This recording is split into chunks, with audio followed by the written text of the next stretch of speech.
Assalamualaikum warahmatullahi wabarakatuh. Selamat pagi anak-anakku.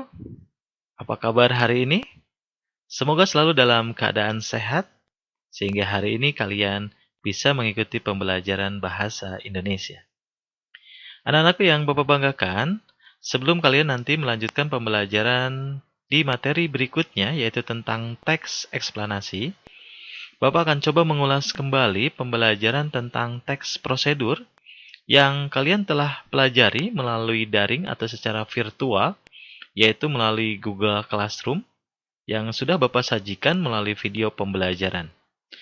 Untuk kali ini, Bapak akan coba mengulas kembali tentang teks prosedur. Mudah-mudahan pembelajaran kali ini akan menambah pengetahuan dan wawasan kalian, khususnya tentang teks prosedur yang telah kalian pelajari. Sebelum kita memulai pembelajaran, mari kita membaca doa terlebih dahulu. Semoga pembelajaran hari ini diberikan kemudahan dan kelancaran oleh Allah Subhanahu wa taala. Berdoa dimulai.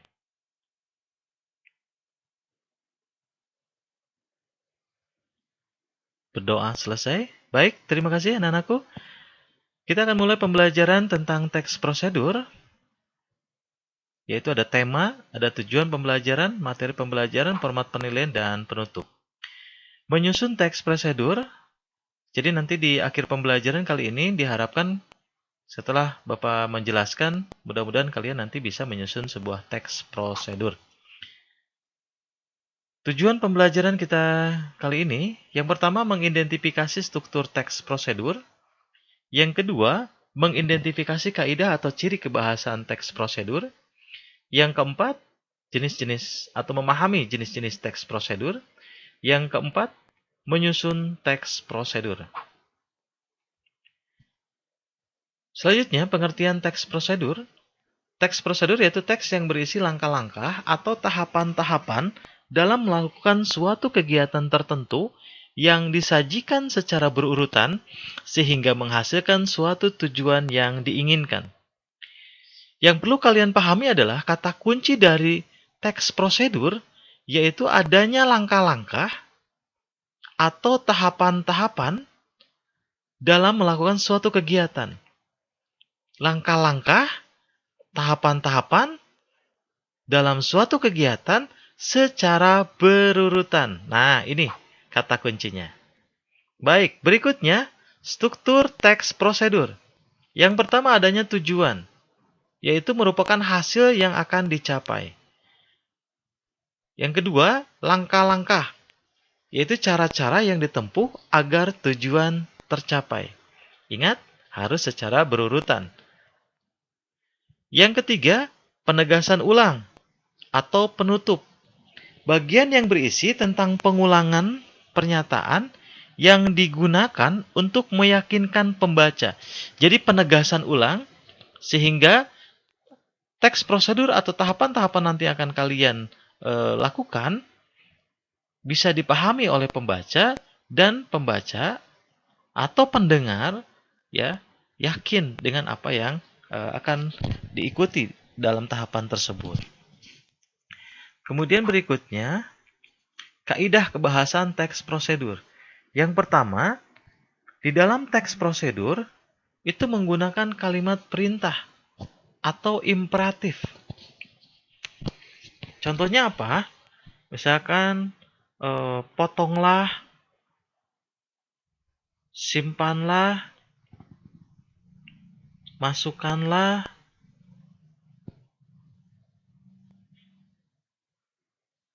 gabungkanlah. Nah, ini kalimat-kalimat perintah. Dan penjelasannya sudah ada di halaman 20. Kemudian ada juga kalimat deklaratif atau kalimat yang berupa pernyataan.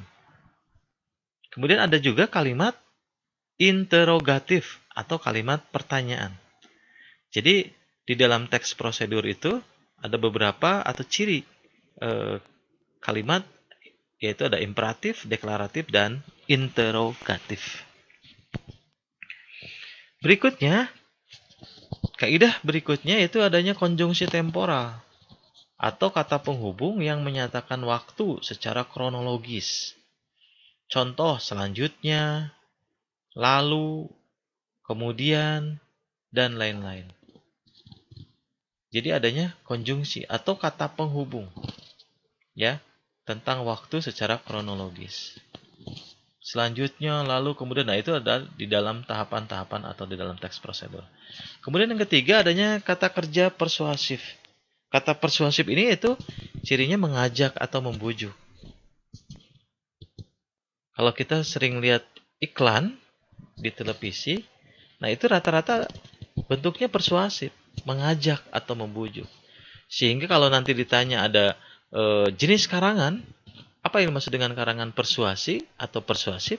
Yaitu karangan yang mengajak atau membujuk. Sehingga ini ada kaitannya dengan teks prosedur atau tahapan-tahapan. Sehingga orang ingin mencoba dari tahapan-tahapan atau langkah-langkah yang telah kalian lakukan.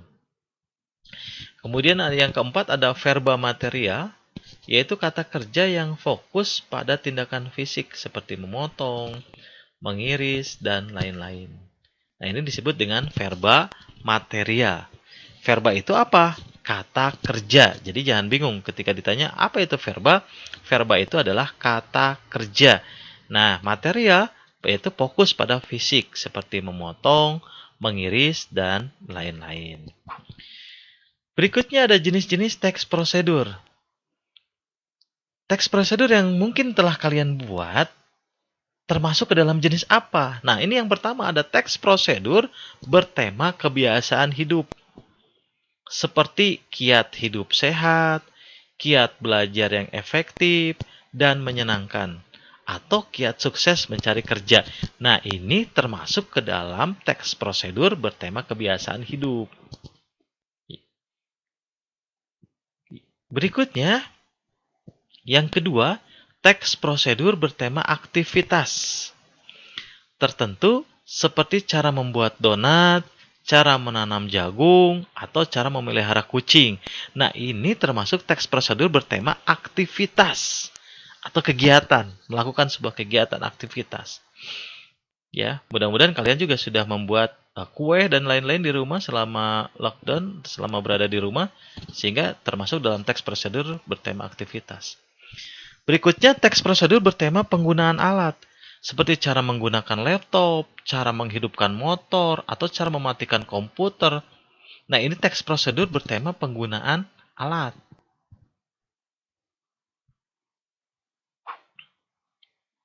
Berikutnya, merancang tahapan-tahapan dalam teks prosedur. Yang pertama, ketika kita akan membuat sebuah teks prosedur, tentunya kita harus menentukan dulu topik atau tema. Kira-kira saya akan membuat teks prosedur tentang apa? Oh, kiat menjadi seorang pelajar yang sukses. Kiat menghadapi ulangan harian. Nah, tentukan dulu tema atau topiknya. Kemudian berikutnya, setelah kita menentukan tema atau topik, mengumpulkan sumber informasi. Oh, tadi misalkan, kiat menjadi seorang pelajar yang sukses. Apa saja langkah-langkahnya, tahapan-tahapannya untuk menjadi seorang pelajar yang sukses? Oh, ternyata untuk menjadi seorang pelajar yang sukses itu yang pertama apa, yang kedua apa, dan seterusnya.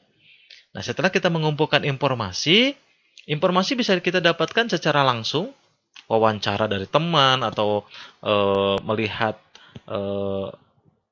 Google dan sebagainya, itu bisa menjadi sumber informasi, atau dari buku juga bisa menjadi sumber informasi.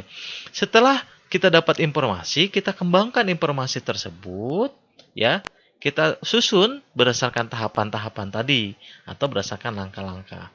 Nah, setelah terkumpul semua, baru terakhir disusun menjadi sebuah teks prosedur yang utuh. Berikutnya, nah ini ada contoh langkah-langkah membuat tempe. Nah, di dalam teks prosedur di sini, ini sudah jelas langkah-langkahnya. Yang pertama, kedua, ketiga, dan seterusnya sampai menjadi sebuah tempe. Jika tahapan tadi diubah, ditukar tahapannya, kemungkinan bisa jadi tidak jadi tempe, atau tempenya tidak enak, gitu ya. Seperti itu. Kemudian di sini ada contoh lagi. Nah, ini 5 langkah bikin donat kentang. Ada tahapan yang pertama, kedua, ketiga, keempat, kelima, sehingga menjadi sebuah donat yang nikmat. Jika tahapan kelima atau tahapan keempat menjadi tahapan kedua, nah ini tidak sesuai dengan langkah-langkah, tidak sesuai dengan prosedur, sehingga kemungkinan donatnya jadi donat bantet gitu ya, tidak jadi donat yang nikmat. Nah ini Bapak sajikan sebuah gambar teman kalian di kompetensi kalian busana. Nah mungkin kalian juga sudah paham, tahu apa yang sedang dilakukan? Membuat apa? Membuat pola atau membuat apa? Nah, ini juga bagian dari tahapan prosedur. Makanya ketika kalian membuat sebuah baju, celana, apapun, pasti mengikuti langkah-langkah atau tahapan-tahapan. Sehingga menjadi baju atau celana atau bahan atau apa yang ingin kalian buat. Sehingga sesuai dengan harapan yang ditugaskan. Kesimpulannya, fungsi utama teks prosedur ialah memberitahu pembaca atau pendengar cara melakukan atau membuat sesuatu agar berjalan sesuai tujuan yang ingin dicapai. Jadi intinya, sekali lagi untuk teks prosedur ini, bahwa di dalam teks prosedur ingin memberitahu kepada pembaca atau pendengar cara melakukan atau membuat sesuatu agar berjalan sesuai tujuan yang ingin dicapai. Jadi ingat, kata kuncinya tadi adanya tahapan-tahapan atau langkah-langkah, ya. Kemudian penilaian sikap yang diharapkan bahwa dalam pembelajaran kali ini kalian bersikap religius, jujur, percaya diri, tanggung jawab. Ya, selama berada di rumah tetap ikuti aturan, ya. Tetap ikuti petunjuk yang ada, sehingga pembelajaran walaupun berada di rumah, Bapak yakin ya kalian bisa bersikap jujur, percaya diri, dan tanggung jawab.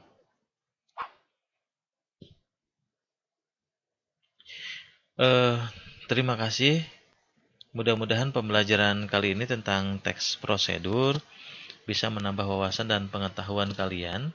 Walaupun secara singkat, jelas, dan padat, Bapak tidak bisa berpanjang lebar menjelaskan secara detail, tapi Bapak harapkan buku atau buku paket yang telah diberikan, ya, telah dipinjamkan melalui perpustakaan, mohon itu dimanfaatkan, dibaca, jangan sampai itu hanya sekedar pajangan di rumah, ya.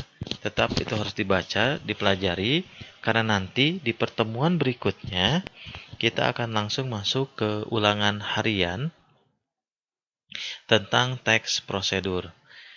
Dan jika masih ada yang kurang paham atau kurang jelas, kalian bisa langsung tanyakan secara langsung ke Bapak melalui WA. Nanti Bapak akan jelaskan, mudah-mudahan bisa langsung Bapak jelaskan apa yang belum kalian pahami. Jadi sekali lagi, tetap jaga kesehatan. Mudah-mudahan kita bisa bertemu setelah pandemi ini berakhir. Yang kangen dengan suara Bapak, insya Allah kita akan bertemu lagi, ya, di pembelajaran berikutnya, yaitu tentang teks eksplanasi. Sekali lagi, Bapak ingatkan, di pertemuan berikutnya kita akan langsung ulangan harian tentang materi teks prosedur. Terima kasih. Mohon maaf jika ada kesalahan dan kekurangan. Mudah-mudahan insya Allah kita selalu dalam keadaan sehat walafiat. Wabillahi taufik wal hidayah. Assalamualaikum warahmatullahi wabarakatuh.